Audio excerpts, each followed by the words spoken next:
सफदरजंग ने 1754 में अपने मरने तक अवध और इलाहाबाद की जनता को किसी अशांति का सामना नहीं करने दिया।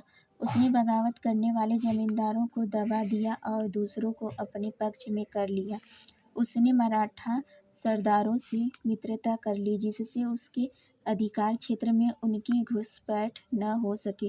राजपूत सरदारों और शेखजादाओं की स्वामी भक्ति हासिल करने में भी वह कामयाब रहा।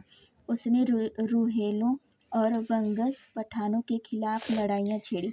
बंगस नवाबों के खिलाफ 1750 से 1751 की लड़ाई में उसने मराठों की सैनिक सहायता तथा जाटों का समर्थन प्राप्त किया।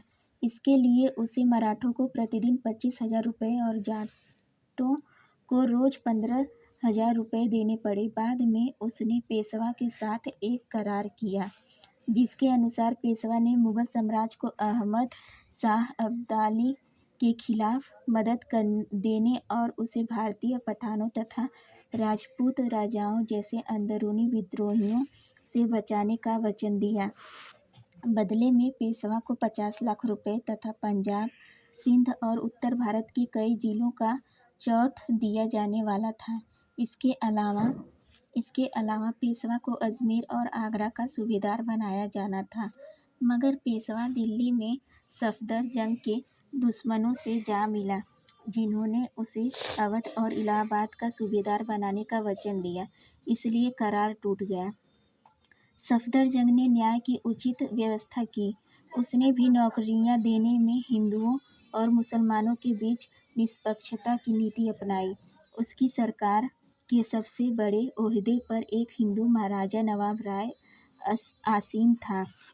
नवाबों की सरकार के तहत लंबे समय तक लगातार शांति और सामंतों की आर्थिक समृद्धि के परिणाम स्वरूप अवध दरबार के इर्द गिर्द एक विशिष्ट लखनवी संस्कृति कालक्रम से विकसित हुई। लखनऊ बहुत जमाने से अवध का एक महत्वपूर्ण शहर था। 1775 के बाद वह अवध के नवाबों का निवास स्थान बन गया। वह तुरंत ही कला और साहित्य को संरक्षण प्रदान करने की दृष्टि से दिल्ली का प्रतिद्वंदी हो गया। वह हस्तशिल्प के एक महत्वपूर्ण केंद्र के रूप में भी विकसित हुआ। स्थानीय सरदारों और जमींदारों के संरक्षण में दस्तकारी और संस्कृति दोनों का असर कस्बों तक पहुंच गया। सफदरजंग ने बहुत ऊंची वैयक्तिक नैतिकता बनाए रखी। वह जिंदगी भर अपनी एकमात्र पत्नी के प्रति वफादार रहा।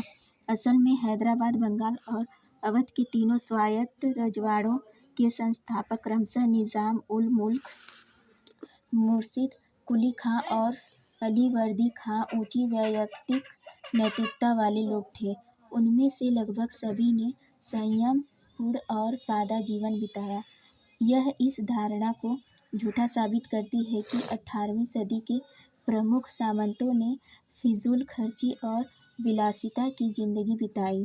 केवल अपने सार्वजनिक और राजनीतिक व्यवहार में ही उन्होंने धोखाधड़ी, षड्यंत्र और विश्वासघात का सहारा लिया। अवध का टॉपिक हमारा कंप्लीट हुआ। मैसूर हम कल से पढ़ेंगे।